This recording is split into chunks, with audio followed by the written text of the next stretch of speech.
this is actually kind of interesting. This episode that you're listening to right now of Elwood City Limits is not only it will be just in time for Halloween, but it'll be the last time that you'll hear both myself, Will Young, and my co-host Lucas Mancini before next week, before everything happens next week, the first week of November. That's right, the big new month. Yeah. I don't know what's scarier, Will. You hear about this? Is okay. This is my. You ready for my stand-up routine? This is my type 5. Okay, hang on one sec. Let me take a sip of water. Let me just take a sip of water here. Here we go. Yeah. All right. Okay, I'm ready. So, heard about this thing the other day, Halloween. You ever hear about this? Halloween, Yeah. All Hallows Yeah, I Eve. heard You hear about about this? Yeah. Uh-huh. It's apparently this holiday. Okay, and at first they had me intrigued. I'm like, okay, I like holidays. You know, Christmas, Thanksgiving, my birthday, all that kind of stuff. You get gifts, get the family together.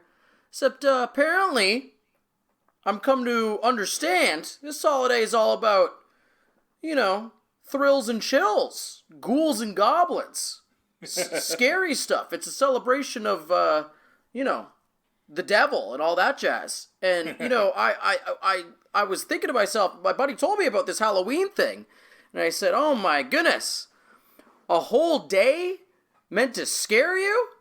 They shouldn't have had it on the 31st. That's coming a couple days later. Have they seen what's going on in the White House? Hey! Whoa! Hey!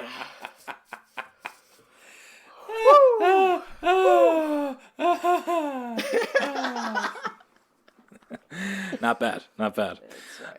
Hey, welcome everybody. No matter how you're feeling about this scary time of year, we are here for you for something that is a little bit calmer, a little bit more peaceful, and definitely will resolve in likely. Well, it'll resolve. So that's what's important. Thanks for joining us, everyone. And we are actually, speaking of resolving, we're resolving Season 10 of Arthur today. My goodness, Season 10. It's so funny because we kind of chew through these seasons so quickly. Whenever I was looking like Season 10, Episode 10, oh my goodness, we're all done. It feels like Elwood City Limits is 10 years old, and then I remember that it's like, still 4 years, nothing to shake a stick at, but I can't believe Season 10 of Arthur.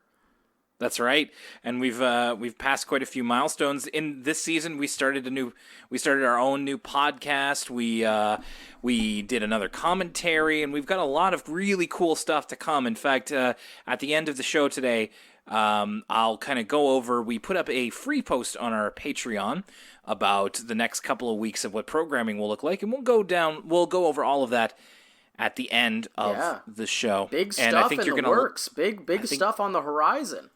I think you're going to like it.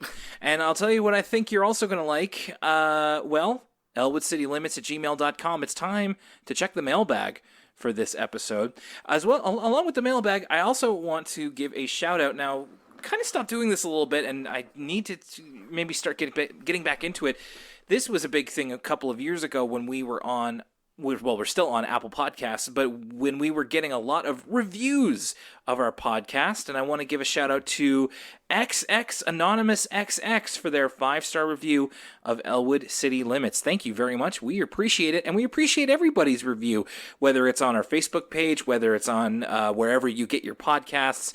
It is very much appreciated. And while we're doing the appreciation station over here, must say that I very much appreciated getting this email, first off, from Kelsey, who is our newest subscriber to the Elwood City Limits Patreon.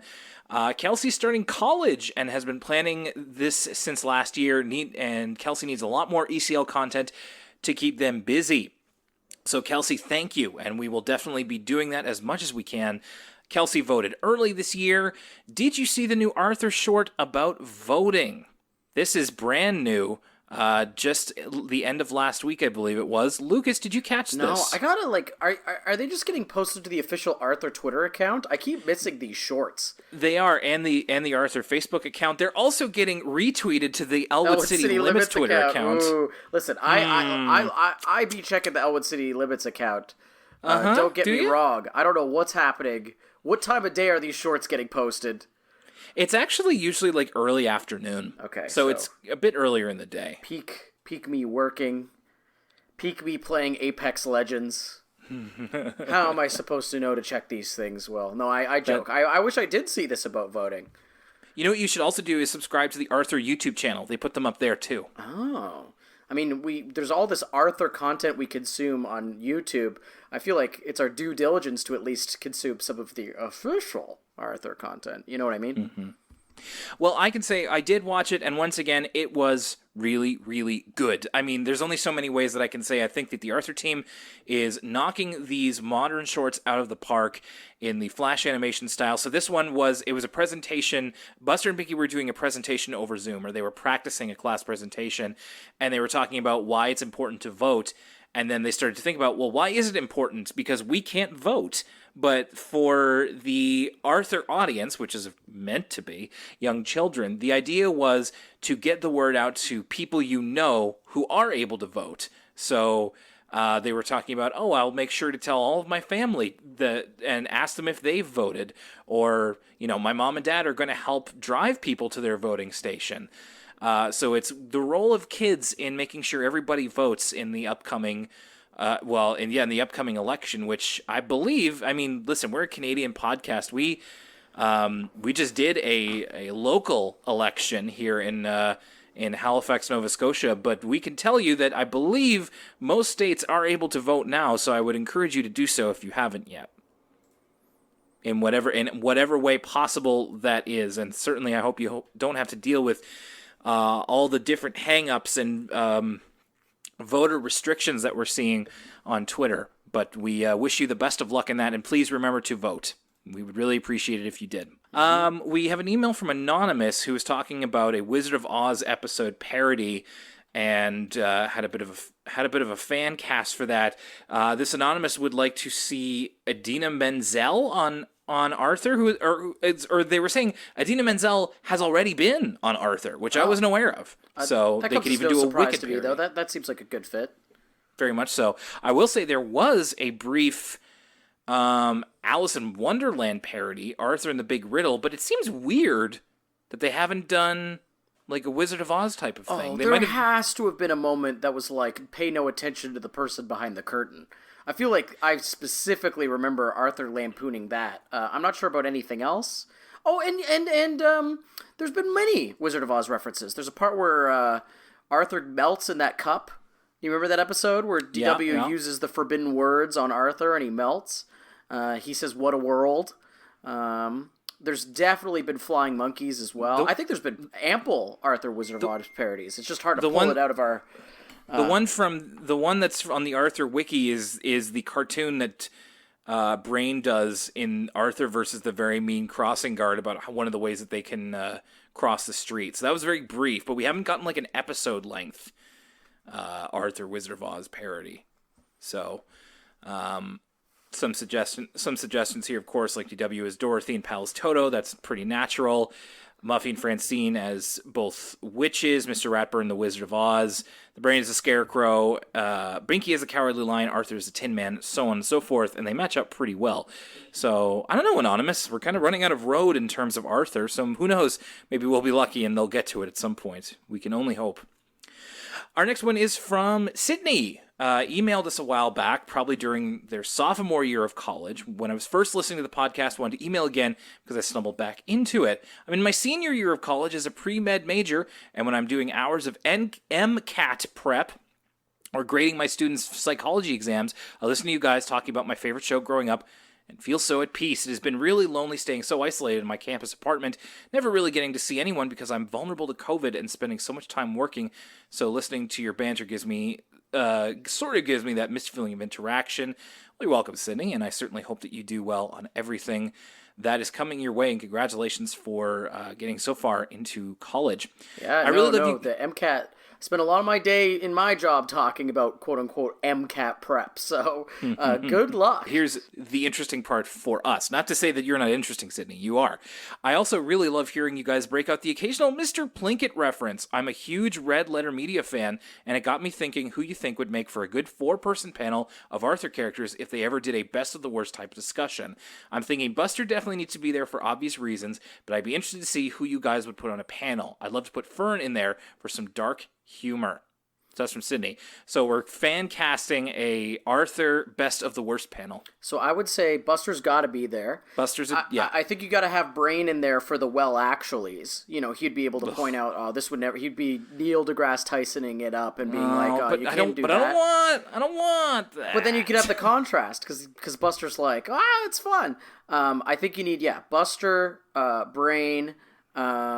I think you got to have Fern. You know, Fern. Fern's a good show. She would enjoy the type of films that they end up watching on Best of the Worst from time to time. You know, these horror movies, these schlocky movies. I feel like they'd be up Fern's alley. And then who would get that 4th spot? I'm trying to remember who likes genre films the most in the Arthur universe. What kind of movies does Buffy like? They all like 5,000 Explosions in a Supernova. Which definitely sounds like it could be a best of the worst movie. I think that's that beat Avatar in the Arthur worldwide box office. 5,000 Explosions in a Supernova. It's never left the box office. It's like The King and I or something. How it was on Broadway for 20 years. They're just people, or when boomers kept seeing My Big Fat Greek Wedding. That movie was in theaters for a super long time. Because just old people could not get enough of it. Definitely saw that in theaters myself. You saw My Big Fat Greek Wedding in theaters? I've seen it multiple times. Oh my goodness, you're a big Greek head, I see. I was a Greek head for a little bit, yeah. Who would be the final person? Well, I'm disagreeing with Brain being on your panel, so I'm going to let you do your own thing. For me, it's Buster. Fern. Rattles has got to be on there for me. Oh, interesting. Because he's basically got the same sensibilities as Binky, but he's got a funnier accent. So, I'm also having a bit of trouble with, maybe George, because he can talk about how the different terrible props are made or something. Oh, okay, that gives me an idea. What about Mr. Ratburn? He loved all those old Scooby-Doo VHS tapes. Oh yeah, he is a bit of a puppeteer himself. He appreciates. Puppets. He had those vampire puppets. He's got kind of a encyclopedic knowledge of many things. I think he could bring a lot to the table. If we got kind of the button down Mr. Ratburn. Get him a little loose, and then get him talking schlock. Do we get the rat who came to dinner, Mr. Ratburn? Okay. Exactly. Yeah, exactly. Right. I'm into that. We have one more here from Martin, who says, I can relate to Lucas's vibe watching on movies. There's just something about certain films to me that feel better watching at an appropriate time of year or weather. For me, I like watching certain Studio Ghibli films during specific seasons, like Castle of Cagliostro during spring, Princess Mononoke during winter, and Nausicaa of the Valley of the Wind during fall. Certain other movies I like to watch only when it's cloudy/raining, like Pixar's WALL-E. And then there's movies that have dual seasonal watchability, like The Shining, Black Christmas, The Thing for Halloween and winter, plus Jaws for Halloween and summer. What's your favorite movie to watch on those occasions, or vibe occasion for watching movies? Well, it's funny. Like I said, I've been continuing with the only horror or Halloween adjacent movies in October, but I am really looking forward to closer to Christmas time, because I'm planning a dark Christmas watch. So we got 3 movies on the docket. We're going with the aforementioned Black Christmas. A personal favorite of mine, of course, Gremlins 1. Ooh, nice. And then the outside choice, Eyes Wide Shut, technically a Christmas movie. You hear all this hullabaloo about, Die Hard's a Christmas movie, blah, blah, blah. Where's my online community? Where's my Teespring t-shirt, Eyes Wide Shut is a Christmas movie. Because it is. They go to a Christmas party. That's where they get into all those shenanigans. You might have to make that yourself, and who knows? I might buy it. I'm not... Eyes Wide Shut, not my favorite movie, but I like this. We need to get away from Die Hard as a Christmas movie as a society. It's becoming a bit much. So I don't know. I think Lucas is much more of a vibe guy than I am, but of course I have seasonal favorites. One of mine for Halloween is Garfield's Halloween special. I always watch that on YouTube, and then same with Christmas. I watch Garfield's Christmas special on YouTube as well. I make sure Jingle All the Way for kind of sentimental reasons at Christmas is one I always do. We are also planning to watch Halloween, like the original John Carpenter's Halloween, on Saturday. So good. Such a good movie. It's not a consistent watch. Like, I haven't rewatched it again, but a couple of years ago, if you have been a longtime patron of the show, you'll know that I think it was 2 years ago I watched Over the Garden Wall during the fall, and that was big time vibes, as recommended by Lucas. I was actually thinking about watching that again in anticipation of Halloween, but I kind of got to hurry up because I'm running out of time. Oh, yes. No, and one last vibe watch. I'm very excited to once again watch My Bloody Valentine on Valentine's Day. Was talking about it on Twitter last week. An East Coast classic, Will. Yes, yeah. Filmed not far from where my mom grew up. If you ever want to know what people used to dress like in the rural areas of where me and Will are from in the 80s, there is no better time capsule than My Bloody Valentine. Everybody in that movie looks like how people in Cape Breton used to dress. It's incredible. It's an amazing time capsule of 80s Cape Breton fashion. Minor core, as they say. It's funny if you follow me on Letterboxd, which statistics show you don't, but if you go to my Letterboxd, I am getting very close to finishing King Watch, which is my watch through of the Stephen King movies and TV shows, and I just ran into a couple of them that were filmed much more recently in the province where we live. A couple of TV movies, Big Driver and Bag of Bones. So I've very much had Halifax on the brain the last couple of days. And I think we'll be able to fit King Watch into our Halloween viewing as well. The only other things I can think of, Jaws in the summer is usually a must. It's usually a great time to watch that, so good shout, Martin. And Arthur's New Year's Eve on New Year's. I think that's a good one because it ends with such a positive message that brings you into a good space for the new year. I'll have to keep thinking about this. Again, I'm not...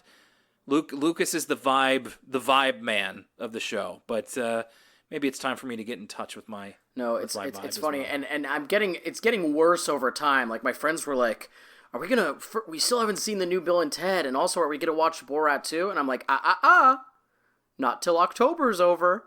And they were like, well, Lucas, like, next you're gonna be saying we can't watch it in December until Christmas is over. And I'm like, as long as we get to it in November, we'll be fine, but not on November 11th. Because then we gotta watch war movies. All right. Well, thank you, everybody. That's elwoodcitylimits@gmail.com is a place where you can send your emails. We appreciate hearing from you, and we also very much appreciate the people who have put down their money to be our patrons, who are getting access to our Patreon-exclusive show for the kids, a PBS Kids podcast. Just did our episode on Between the Lions, which was a lot of fun to go back to, requested by a couple of people. So there you go. You can always check the free preview on the free feed as well and see if you would like to join us as well. So it is time to name our newest patron. Welcome, Kelsey Taylor, as part of our patrons. But we also thank people such as Girl Cried Comet, Sydney Long, who just emailed us as well, Bob Yee, Robert Morrison.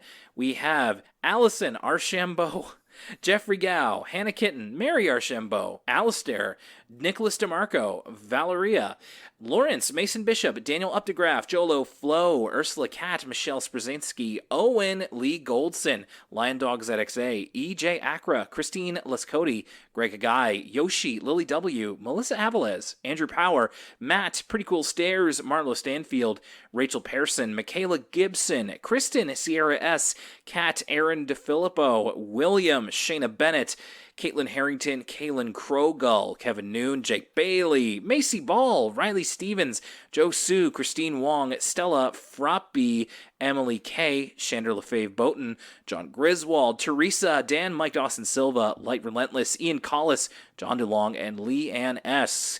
Very soon, we're going to have to think of another way to thank all of you, but we do profusely at that, and we also thank you for listening, whether you're a patron or not. So let's get into it. The final episode of Arthur Season 10 begins with What's Cooking? What is cooking? What's cooking is DW. DW's cooking. Arthur is filming her doing the cold open for once, giving her a bit of a chance, and this is kind of not the most we see of DW, but it's the most focus we get on her for the episode. Yeah, I thought this was interesting. I like it how kind of reluctant to share hosting duties Arthur always is, whenever someone else is like, whenever there's like one of these like in-universe intros, but like Arthur is like present.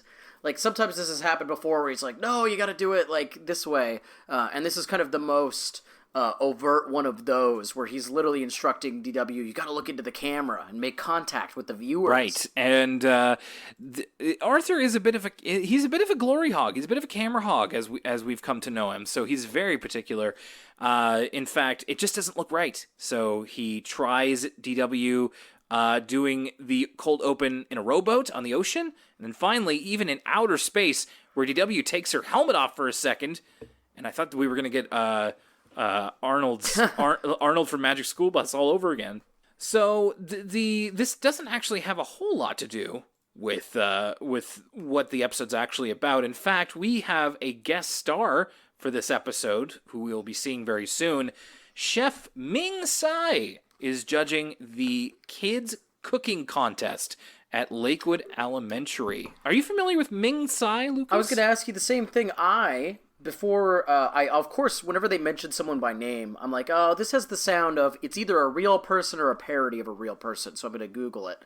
And it turns out Ming Tsai is indeed a real person. The TV show that they reference, I forget what it's called, it's like Ming's Cooking with Ming. Simply Ming. Simply Ming is a real TV show.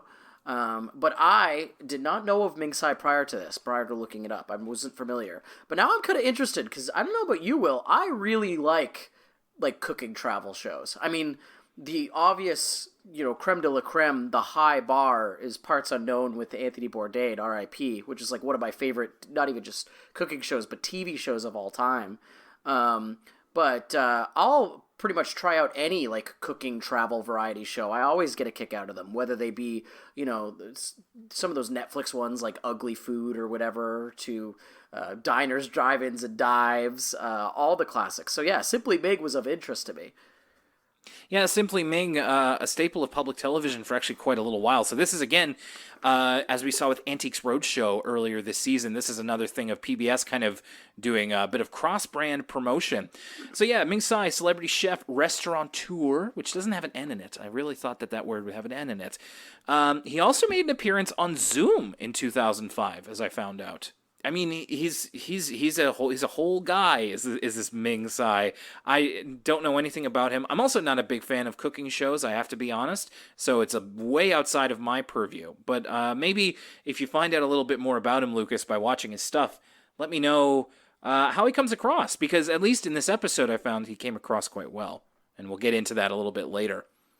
So Arthur is deciding that his dad is over the moon. He wants to have Arthur, do this big designer recipe to impress Ming Tsai. He's gonna, he's giving him all of these different recipes that are really funky. But Arthur says he really just wants to do a simple chocolate cake. Like his dad's like, we could do it with like a brandy glaze and like a cherry filling. And he's like, no, just a simple chocolate cake. And I also, DW says she wants to make her Oobleck recipe. Now, do you know what Oobleck is? So I just assumed via context clues that Oobleck was just like it's like when kids make mud, like they just like throw stuff into a pot and then it's like not meant to be edible. It's more of like a toy. But it's now that I'm typing it into Google, I'm learning it is a real thing. Yes. So I was kind of waiting for the episode to explain this because I thought it was like a DW inside joke, but it turns out Oobleck is real, and it just goes to show I don't have too many young children in my life. Oobleck is basically homemade slime, which slime super popular today. Is it still sloppy? So, because I remember like last year or even the year before really was like the height of the slime craze. You would see all these Instagram videos on your For You page of people mushing around slime. Adults were getting way into slime the way they were getting into ASMR. Is that... I feel like the slime... Maybe it's because I stopped paying attention to it. Is slime still going strong? Now, I'm not 100% certain on this, of course, because I don't have a kid. But, I mean, I got to actually visit a local toy company. I think that was a year or two ago. And they... Like, slime was one of their biggest things. They had so many things. And I don't know if it's still as popular as it was, but it seems like when we look back on the 2010s, slime, the advent of slime is going to be one of those. It's going to be like what Play-Doh was for us, or like K'NEX or Lego. When you said it was going to be like Play-Doh, so I was going to be like, oh, so it's delicious. To be fair, I mean, you look up these slime recipes, and I think you can make them edible. Oh, jeez. Kids at home, please do not eat the slime unless it is... Unless mom or dad says it's okay. Unless mom and dad says it's okay. And we're not mom and dad. No. So don't listen to us. No, please, no. Yeah. Cookie dough is apparently okay now, but slime not so much. Well, it depends. You know what? We're going to get into that in a second. Oh, are we? So okay, thank goodness. So Arthur is, he's very insistent that he wants to make it his way. He just wants to do a simple chocolate cake. But of course, it wouldn't be an episode focused on Arthur if he didn't have an idea and then immediately throw it away because he gets anxious about it. He sees Sue Ellen at the library, who's preparing these kind of flashcards about where her recipe comes from. She's doing like a water buffalo soup of some type. And so she's going to be dressing in costume from where it's from. She's going to have all these facts about it. Which is, I assume, obviously, its heart is in the right place. Yeah. And I think she might actually, because her parents, she lived in Tibet, correct? Yes, she has ties to Tibet. Yeah, but I wasn't sure if one of her parents is Tibet. I don't know. It would be weird for me to make, tacos and to dress in, traditional... native Mexican garb. I feel like that would be weird. But right. I feel like we're not operating under the whole story with kind of Sue Ellen's ties to this dish. And I'm willing to give Sue Ellen the benefit of the doubt. Sure, and I think it's a good idea. It's just that Arthur gets very insecure about what he's doing. Maybe he should be preparing a bit more. And then he runs into Brain, who has been busy converting his parents' old greenhouse into a place where he can grow natural ingredients for what he's making. Okay, so I know we like to keep it family friendly on ECL, but I have to say, when Brain pulls up out of the hardware store, and he's just got 2 grocery bags filled with tubes, and Arthur and Buster are like, Brain, what's in your grocery bags? And Brain's like, oh, it's for my hydroponic setup. I'm like, Brain's growing weed. He's making weed. I didn't think about that. He's gonna be giving Ming Tsai weed, and then to make it I thought they were gonna obviously explain that it wasn't Brain growing weed immediately afterwards, but they doubled down. It's I've converted my whole family's greenhouse to this hydroponic setup, and it shows all the plots and the water system, and I'm like, yo, Brain is making weed. And at that age, it's gonna stunt his growth. Definitely his mental development for sure. But hey, maybe he's not indulging. Don't get high off your own supply. Maybe he's purely, growing it so he could put it into his blueberry pie. A little bit of an edible. There's that whole, speaking of cooking shows, there's that Netflix one that's all about weed cooking. Maybe Brain's to blame for the reason this episode ends the way it does. Oh, we'll get to it, but that's an interesting revelation. Thank you for picking up on this, though, Lucas. We're gonna keep that in the back pocket. We'll get back to that in a second.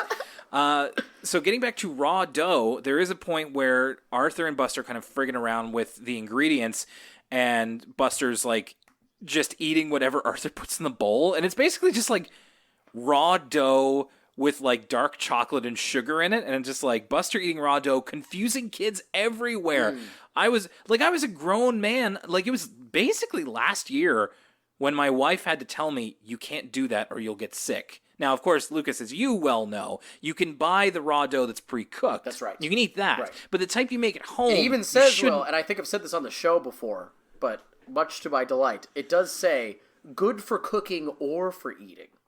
Yeah, I want to get me some of that. But the type you make at home, definitely don't eat, especially if you have like raw eggs in it and stuff. Yeah, I think Bad. It's particularly the raw eggs that are the ish. Yeah. Especially because we had a big egg recall.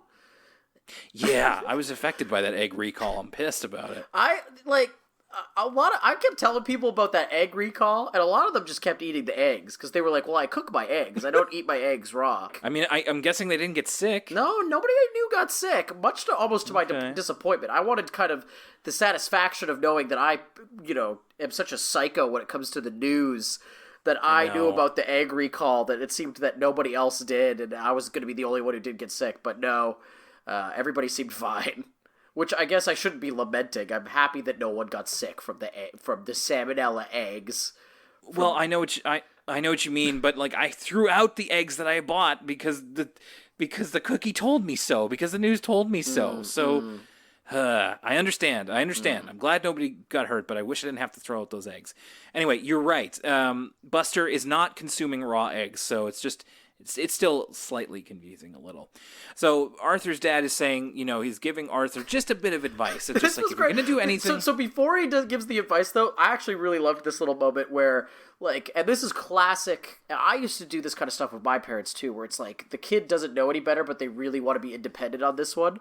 And you got to understand that, like, Arthur is about to enter a cooking competition. What an incredible advantage he has at his disposal that his dad is a professional caterer. Like, really, if Arthur wanted to win, he should just do everything his dad says. But there's this, like, I want to do it by myself, which obviously it makes sense. But we get this great moment where, like, Arthur's dad almost looks like he's biting his oven mitt. He's trying so hard not to say anything because Arthur and Buster are going back and forth about, like, oh, we'll just dump sugar in it. We'll put extra chocolate in it. And, like, you could tell, like, it's not like he's, like, seething, but Arthur's dad looks in pain. And it's Ming Tsai too. When is he going to get the chance to cook for Ming Tsai? So he offers Arthur the advice that whatever you're going to be doing, make sure you do it with baking soda. Add baking soda. Or no, baking powder will. Baking powder. Yeah, yes. You made the same mistake Arthur ends up making. Yeah, you're right. I did. Baking powder. So we do get a little cutaway here of they're wondering what Ming Tsai is going to be like as a judge, and we get a Muffy imagination of American Chef Idol, which puts us firmly in the mid-2000s when this was still a thing. Yeah, this was really funny. This reminded me of, I've been watching those, Gordon Ramsay has a TikTok account. Yes, and he's been like rating people's. Yeah, he's basically just been using it to like do the react videos with people like preparing food incorrectly, and getting really angry at them. Where he's like, "No, what are you doing?" Like, because people will have like a really good ribeye or something, and they'll just prepare it the wrong way. And so I've been enjoying those episodes. So those TikToks.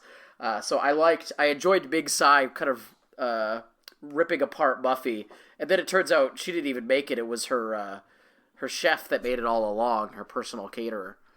And it's the Ming Tsai as Simon Cowell, and he just is ripping the thing to shreds. And then there's like a Paula Abdul rabbit who's just like, "Oh, you stop it, Muffy! I thought it was great." And it's like that was humor in 2006. I'm surprised there wasn't a Randy what's his name thing here. We even get like a little imagination from Arthur where it looks like they're kind of in like Iron Chef or something. Yes, so this is an Iron Chef parody. Oh, it is. Yeah, okay. yeah, it's a direct parody of Iron Chef, and this I really loved. I just love animation of people preparing food. You know, speaking of Ghibli movies during the emails, this reminded me of like you could really, if you zoomed in like fan cam style and cut up some of this footage from this Iron Chef dream Arthur has, you could make one of those like aesthetic anime food preparation videos, but just of clips of like Arthur chopping vegetables in this like Iron Chef dream sequence. But like, have you ever, as someone who's watched Japanese wrestling, Will, I feel like you would enjoy the presentation of original Japanese Iron Chef. I think you'd get a kick out of it. Yeah, probably. That's something that completely passed me by. I've only seen like the parodies of it essentially. I've never watched either the English or Japanese version. It's got like all this lore. Like there's like this reason why like these chefs are competing in the lore. It's like this guy wanted like the best chefs on all the land, and there's really just a lot of pomp and circumstance. Like there's pyro and stuff of like, and the secret ingredient this week is, and they like reveal it, and then, like if the secret ingredient's broccoli, there's like a metric like ton of broccoli in the middle of the room, and the thing like raises up, and people are like, and then like the two chefs have to make. I don't know. It's I feel like it's got like a wrestling level of like entrances and stuff for cooking. So maybe if you were to get into any cooking show, that would be the one. Maybe. I guess, well, you said wrestling, so now I have to at least give it a try. So yeah, Arthur very nervous about what it might be like to prepare something for Ming Tsai. We see DW making her oobleck, and she's using a whole lot of ingredients, in fact, to the point where there is no baking powder left for Arthur to make his cake. So thankfully, he wakes up his dad in it's an emergency, and he gets baking soda from his dad's stash in his what would you call that? His like his catering stash, yeah. Like his catering Arthur stash. makes the tactical error of he first of all, this was like a funny line. So Arthur's dad's like, Arthur, what are you doing? You're just like hanging out on the couch. Your big thing's tomorrow, and he's like, I'm resting my body like a boxer before the big fight. Which I was like, classic. How does Arthur even know about that? It's classic Arthur hubris. Yeah, and then he gets up at 6 a.m. but to make his stuff bright and early. But now he's drowsy. His dad's drowsy. Neither of them are operating at full capacity. So he makes the mistake of using baking soda as opposed to baking powder. And in all honesty, I would do the exact same thing. I don't think I knew. Sure. I think I might be today years old. It shows how little I bake. I think I might have been today years old to learn that those were actually two different like substances. Same with me. I just made the mistake like 10 minutes ago. So unfortunately, it makes Arthur's cake completely flat, or at least so it seems, and Arthur freaks out. We get a great classic Arthur scream. Yeah, it zooms into his mouth. So Ming Tsai is testing everything at the contest. It's a very pleasant vocal delivery. It's, he's not an actor, but he sounds enough like himself, and he sounds like a nice guy, so I think it works pretty fine. Arthur is about to admit that he doesn't have anything to present, but then Dad runs in, and he's like, Arthur, you forgot you forgot to bring your entry. And he's like, well, it didn't turn out well enough, the chocolate cake. And he's like, maybe, but you did make great chocolate brownies. And Arthur admits, it's like, well, that was a mistake. That's because I used baking powder instead of baking soda. We get a little story here from Ming Tsai about how pot stickers came to be a thing. Now, I'm not exactly sure if this is the accurate story of pot stickers. Well, so I've heard this before. Oh, have you? Yeah, so I've heard that, like, the origin of pot, like, and I'm going to look this up right now, because I have heard this, like, kind of old wives' tale that pot stickers were originally invented as a mistake, and that a guy was preparing dumplings for the emperor, and then they boiled off all the water, and then they disappeared. Well, you looked that up. So yeah, it's a cutaway to the origin of pot stickers, which I did find kind of interesting, even if whether it's true or not. And Ming Tsai eventually saying some of the greatest food that we have came from accidents and experimenting in the kitchen. And so the kids finally ask him, well, who won? And Ming Tsai says the ultimate winner is Me! Because I got to try all of your great foods, and I immediately went, boo! That's true. I literally gasped. I was like, Ming Tsai, no! It's a big boo from me. And that is actually the end of the episode. Like, what a limp way to end it. Lucas, were you able to get any headway with the origin of pot stickers? According to the history of pot stickers, a chef who was boiling dumplings forgot about them, and then the water boiled away and the dumplings stuck. He didn't know what to do, so he pried them and served them. His guests love. So in this, I don't know if this is real or not, but craftsy.com says that it doesn't mention the emperor, but it does say that they were originally an accident. So I'm not sure. I think this might be one of those things where it's such an old invention that it's impossible to verify. Right, of course. And so, but I've definitely, this wasn't the first time that I'd heard that story, that pot stickers were originally an accident. Okay. So this, very limp ending to this episode, but again, if we saw Ming Tsai consuming Brain's like organic blueberry pie, right? Maybe at that point he was just feeling the love. Yeah, maybe Ming Tsai. He was one with the universe. Brain's blueberry in his THC. First of all, so let's say hypothetically, Ming Tsai ate Brain's blueberry pie filled with weed. And we're also going to say that it's, because it's Brain, he's a man of science. He's always making new discoveries. His crazy homegrown THC strain that he made with his hydroponic setup was also instantly acting. So instead of having to wait an hour to digest and absorb the THC, it goes straight to your bloodstream. Yeah. That blueberry pie went straight into Ming Tsai's bloodstream, and he was so zonked. He was so smacked that he said, you know what, I can't pick a winner. I just want to eat all this food. That might be my headcanon for the end of this episode. We're just going to go with that. So while you get zonked and become one with the universe, we're going to take a quick break, and we'll be back with the final story of Arthur Season 10. This podcast is supported by listeners like you, and here's how. Over on our social networks, you can follow us and find the latest updates and some fun photos. Facebook.com/Elwood City Limits, at ECL Podcast on Twitter, ElwoodCityLimits.tumblr.com, and Elwood City Limits on Instagram. You can support us monetarily by going over to patreon.com/Elwood City Limits. If you become a patron for as little as $1 a month, you get access to exclusive audio content like our new PBS Kids show, movie reviews, and sneak previews of upcoming content. Support us as well by going to teespring.com/stores/Elwood-City-Limits-store or search Elwood City Limits on Teespring. Buy yourself a t-shirt, a tank top, or a hoodie with the Elwood City Limits logo or an exclusive design by our friend Josh. Elwood City Limits is available online at libsyn.com/Elwood City Limits, or you can find it on Spotify, Apple Podcasts, and other podcast apps. Is it not on your favorite app? Let us know, and you can always help us by spreading the word, tell your friends, and send us a message either on social media or an email, elwoodcitylimits@gmail.com. Thank you so much for your continued support. And now, let's get back to the show.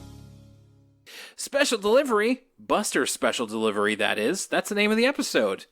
And before we get anything from Buster, we get a little pep talk from old Arthur, who I thought for a second I got Yuri on Ice flashbacks here, because I finally saw that all the way through. Oh! And became even more surprising to me in doing that is that my wife was perhaps a bigger fan of it than I was.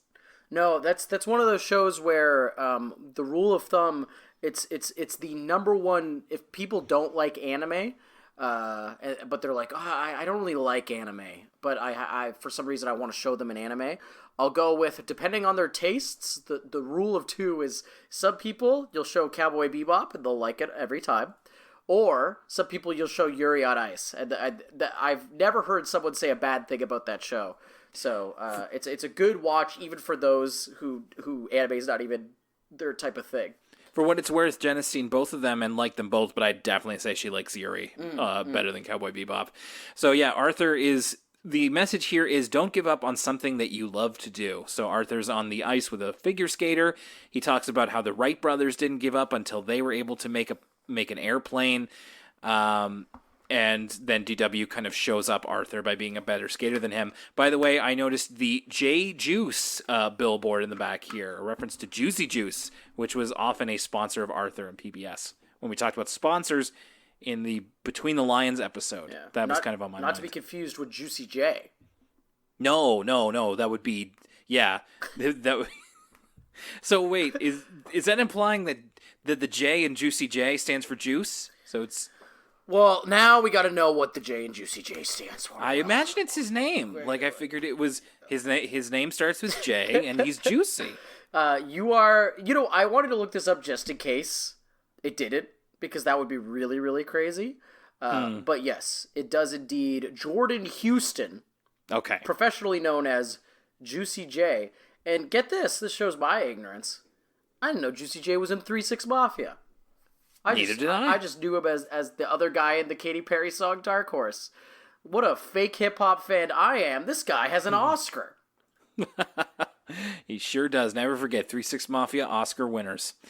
So the idea of this episode is that Mr. Haney is looking for somebody for Mr. Ratburn's class to be a student mail carrier. They need a little bit of help. And the way this was introduced, I had to go back, like I rewound, and usually I don't rewind the episodes, I usually just pause them to make notes, but I'm trying to get through them before we watch the show. But I had to go back a couple times because you could barely hear what he says, but Mr. Haney, he's like, blah, blah, blah, blah, blah, but now we want a student to do it. And I'm like, oh my god, is the school downsizing?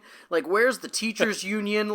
Did this used to be a job that they've gotten rid of? Child labor laws. Exactly. I'm like, they're like, oh, we used to get an employee to do it, but now we're getting a third grader to do it. I was like, what is going on? It turns out it was just one of Mrs. McGrady's responsibilities. So I hope in my heart of hearts, they're just trying to offload the work for Mrs. McGrady and give her one less responsibility. And it's not that they're downsizing or something or taking away Mrs. McGrady's hours. But for a second, I was like, oh my goodness, this is about to be a labor dispute. They're giving these third graders jobs that were normally school faculty? What is going on? Or Miss Tingley. It's Miss Tingley, excuse me. Not Mrs. McGrady, it's Miss Tingley. Yeah, yes. They're looking to fill this position. At first, Buster is very vocally, he even says to Muffy, who would want to do that? He goes, does volunteer mean you don't get paid? And he's asking the right questions here. This is Buster's looking to get paid. He doesn't want exposure. So, but then what he does eventually get into is that you get to miss at least 10 minutes of homeroom in delivering the mail. So Buster's all about missing homeroom. So a lot of the kids raise their hand, and they have to go through an honest to God interview process. And I'm just like, do we need an interview process for this? I mean, as we find out later, it is a pretty involved job. But at first, I thought it was just carrying mail. But also, isn't it rotating? Isn't it rotating weekly? I think it might be. I don't know if he said it. He just said it would be rotating. Yeah, because if it's weekly, that's quite a bit of work. As someone who's been on the other end of the interview process in terms of I had to interview people as part of my job, that's a significant amount of work to do every single week for this letter carrier position. Mm-hmm. So we do get a bit of a montage of the interview process. Mr. Haney poking holes in everybody's and everybody's Muffy's the first one. She literally comes in with a CV, and that gets rejected. Well, Muffy says that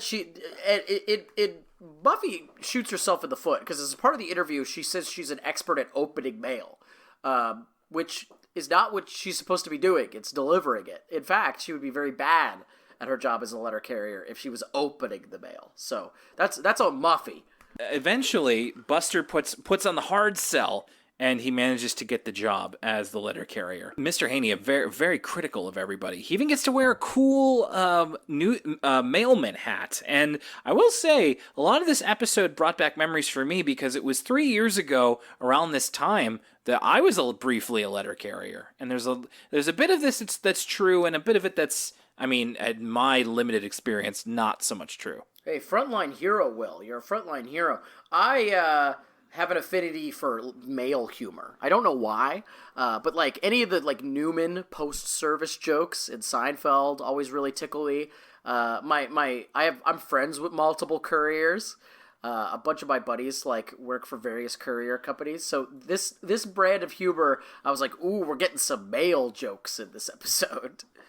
Yeah, I mean, you said heroes. Yeah, the people that I got to meet, carrying mail, were. I mean, they're from all walks of life, but it's a tough job. You have to have a lot of skill sets. You have to have a lot of perseverance. So the people who have been there for like 20 to 30 years really have my utmost respect, because I couldn't hack it for what ended up being like just a couple of months period, and I only really went out of 2 or 3 times, and it's really difficult. So all the respect in the world to them. And Buster is, treating it a bit flippantly at first, and he just wants to wear the hat, and he thinks it's kind of cool. He's even talking with the mailman character, who we don't, we've seen on and off, but I think this is like the first time that we've gotten him as like a kind of a named character. His name is Mr. Higgins. I like him. He always kind of seemed like a nice guy. So Mr. Higgins very much takes the mail seriously and gives Buster the neither wind nor snow, nor sleet nor hail, nor gloom. Yeah, like it's a bit... he added gloom, which I was like, what is gloom? Like, yeah, it doesn't matter if one of your weird friends wants you to play this tabletop game, not even Gloomhaven will stop the mail. Like, what is gloom? It seems like a very early 1900s way to say you don't want to work that day. Yeah, is that just depression? Yeah, I think so. Malaise, maybe. Yeah, so, not even lack of serotonin will stop the mail. So Buster's initial try at the job, he ends up mixing up a lot of things because he goes very fast. And in letter carrying, you do have to go fast, but you also have to be accurate, which unfortunately is a lot of work in both respects, physically and mentally. So the kids end up getting a field trip to the zoo canceled because the mail to the bus didn't get there in time. I loved, because I did not foresee this going this way. I was like, well, I mean, how serious could this like school mail job be? And then we get just the harsh reality of just situation after situation of Buster screwing everyone over. Yeah. Like, the whole school is falling apart because of Buster's incompetence, like, almost immediately. The ramifications of this, like, this was reminding me of stuff that happens, like, in my office if there's ever a communications breakdown. This is just, like, 101 white-collar work. Yeah, I wasn't able to send this invoice, so now we're not going on a field trip. This tickled me for some reason of just like, oh my goodness, they're not going to the zoo. They couldn't get an order in for the balls, so gym class, they just have to do push-ups the whole time. They're eating prune cups for lunch instead of watermelon. Yeah, for some reason they're getting watermelon by mail, which is like, what is this? This school in Nunavut? What's going on here? So this discourages Buster, and you're right, there is quite a bit of implications. This really should be a paying job. Seems pretty important. Yeah, that's what I'm saying. I'm saying, what's going on with the teachers union that getting third graders to do this? Next, they're going to be like, Mr. Haney's like, yeah, I need one of these third graders to do these Excel spreadsheets for me. Like, yeah, can I get a third grader to the gym? We had another kid puke himself. We need some sawdust over here. Yeah, what the heck? So Buster takes this as a sign that he needs to take things more seriously. So he really applies himself to the role, to doing it quickly and accurately. But he also starts reading everybody's mail and getting a little nosy about it. There's a really great is a federal crime. Yeah. There's a great icy exchange between Buster and Miss Tingley where it's like she gets a letter from Paris or something, and he's like, remember, Miss Tingley, to put the appropriate postage stamps on your return letter, or else it'll get returned to sender. We don't want that, do we? No, we don't. Just a really great delivery from Miss Tingley. I really like that. But yeah, the teachers are starting to get a little annoyed with how by the book Buster is being, which is a different look for him. We don't normally see him apply himself quite this much. And he's wearing the hat a lot, but he's also burnt out. He's constantly falling asleep. He's so tired at the end of the day, he can barely eat, which is a bit of a problem if you're Buster. And thankfully, his watch comes to an end after a little while. And Mr. Haney says that Buster's not going to be delivering the mail anymore, but he will be training the next person to deliver the mail. In fact, it kind of hits me now. It's a weird way to end it here because we see Buster training Arthur for the role, and Arthur is where Buster was at the beginning of the job. He's very much not taking it seriously. He's like, "Oh, cool, I get to wear this hat," and Buster's trying to tell him like the importance of doing a good job, and then Arthur just kind of walks away, and Buster kind of sighs, and that's the end of that story, I guess. Yeah, it's just, I think the moral of the story is.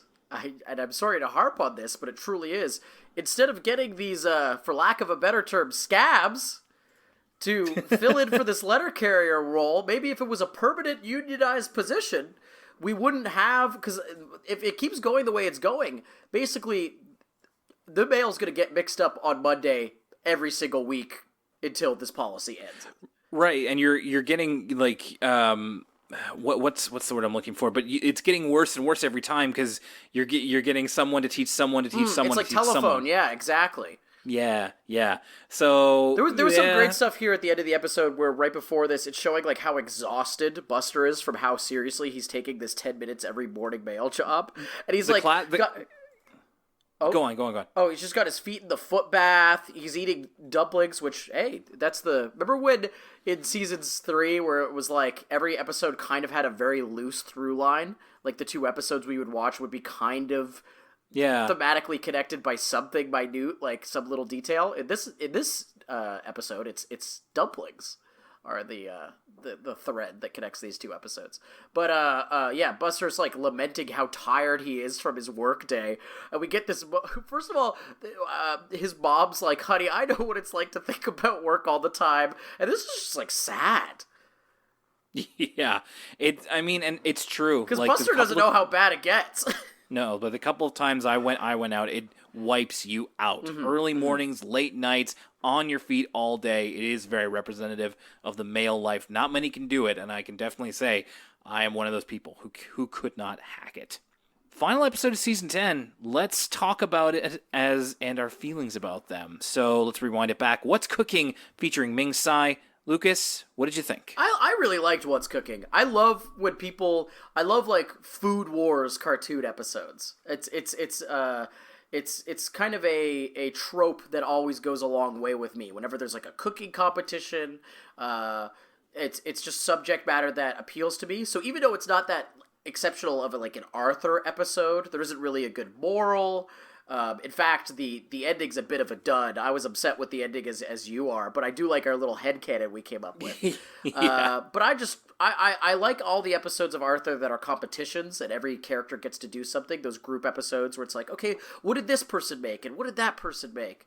And so I liked seeing all the animated food preparation. So for lack of a better term, no pun intended, it's not a meaty episode. There's not a lot to sink your teeth into to keep the jokes going. But that aside, based on my personal taste, I was really entertained by it, and I really liked it. And I think Ming was a fun guest. Yeah, I think Ming Tsai acquitted himself quite well, and it led to a fairly good idea for an episode. I gotta be honest though, neither of these really inspired me all that much. You're right in that sometimes competition style episodes can be fun. I just feel like I didn't really get enough of it. Like I would have had more kids. I would have liked what they were making. I would have liked to see, what did Binky do? What did let's get Thurn in there. Let's get George in there. I agree. They should have had more kids participate. Yeah. And I mean, in the end, it was, I think this also suffered from focusing on Arthur. I would have probably pivoted this to Buster, although it would have been a Buster heavy episode if we'd had 2 stories about him. But somebody else, maybe even Sue Ellen, and talk about her making her water buffalo soup. I just feel like, again, like I'm starting to, like, this is me saying this, the one who relates to Arthur. I'm getting tired of episodes where Arthur is like, I'm going to do this, and then gets anxious about it and tries to change it. I'm just like, okay, this is getting, we've done this dance before, so it's a little tiresome. I thought it was okay. It is a very light episode. It's meant to be light, and like I said, Ming Tsai was a good addition. It's just like it's fine. I don't have any big feelings on it. Like, really, my notes were pretty sparse for both of these stories, and as it goes with Buster's special delivery, again, not a bad idea for an episode, although I guess, Lucas, you started asking questions, and now I'm asking questions about how this could be possible. But I mean, it's fine, and it just kind of didn't seem to really go anywhere. Like I guess Buster learned a lesson about responsibility or taking a job seriously. But it's tough when you know that this won't necessarily apply to future episodes, and it's just like, okay. It even seems to end things on a really weird note where, I kind of don't know where Buster is now, and what kind of the point of all of this was. It kind of, yeah, it felt a little pointless and without a lot of flavor, I guess. I agree, Will. I think that I was expecting, like I said before, I love male humor, and there wasn't that much of it in this. This episode plays it pretty straight, and I didn't really like Buster's special delivery. I thought it was kind of boring.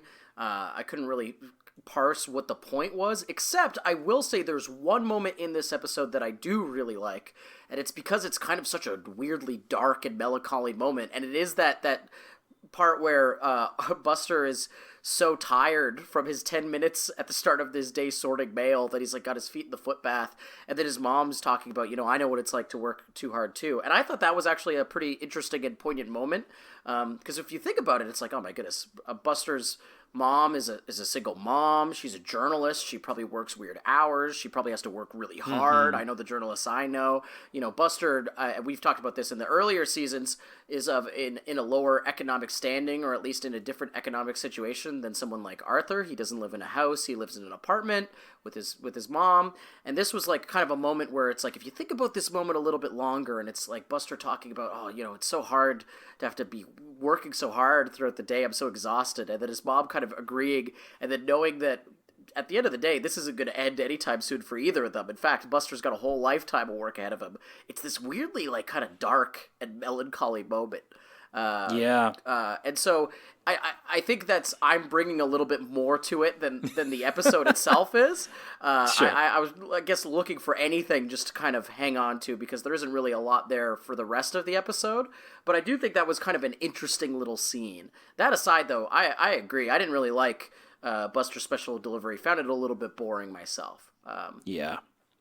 And unfortunately, that's how we have to end Season 10, a little bit of a down note, a little bit of a bummer, according to at least one of us.